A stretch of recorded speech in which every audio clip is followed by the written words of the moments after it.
अध्याय 4। तेनालीरामन। बात बहुत पुरानी है। उन दिनों विजयनगर के महाराज कृष्णदेव राय का बड़ा नाम था। उनके दरबार में अनेक विद्वान थे। तेनालीरामन एक विदूषक था। वह बचपन से ही बहुत बुद्धिमान और चतुर था। शब्दों का तो वह जादूगर था। उसने निश्चय कर लिया था कि वह एक दिन राजा कृष्णदेव के दरबार में अवश्य जाएगा। कहावत है, जहाँ चाह वहाँ राह। एक बार कृष्णदेव राय के राजगुरु ठट्टाचार्य तेनाली के गांव में छुट्टियां मनाने आए हुए थे। ठट्टाचार्य ने रामन की सहायता करने का वचन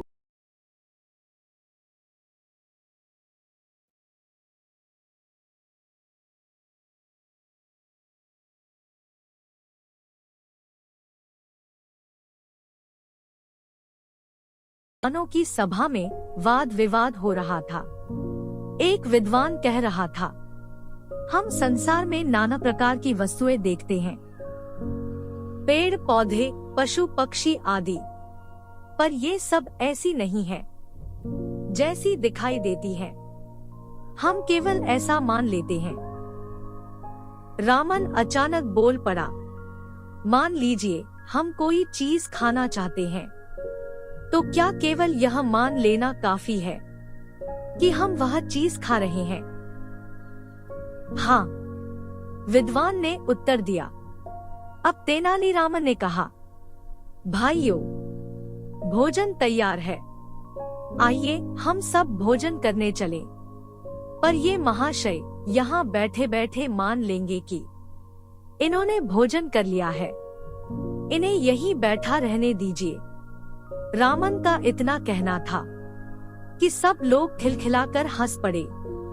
महाराज उसकी हाजिर जवाबी से इतने प्रसन्न हुए कि उन्होंने उसे अपने दरबार में विदूषक का स्थान दे दिया। तेनालीरामन के विषय में कई कहानियां प्रचलित हैं। जैसे तेनालीरामन के पास राजदरबार में रहने के कारण बहुत धन जमा हो गया था।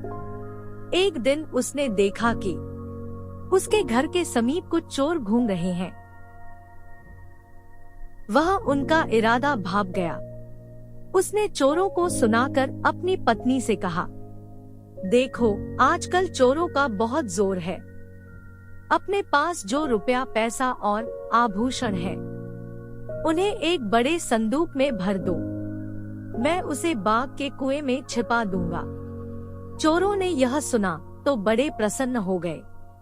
तेनालीरामन ने एक संदूक लेकर उसमें ईंट पत्थर भर दिए। उस संदूक को बगीचे के कुएं में डाल दिया। रात होने पर चोर कुएं पर आए, लेकिन किसी को उसमें घुसने की हिम्मत न हुई। उन्होंने एक उपाय सोचा।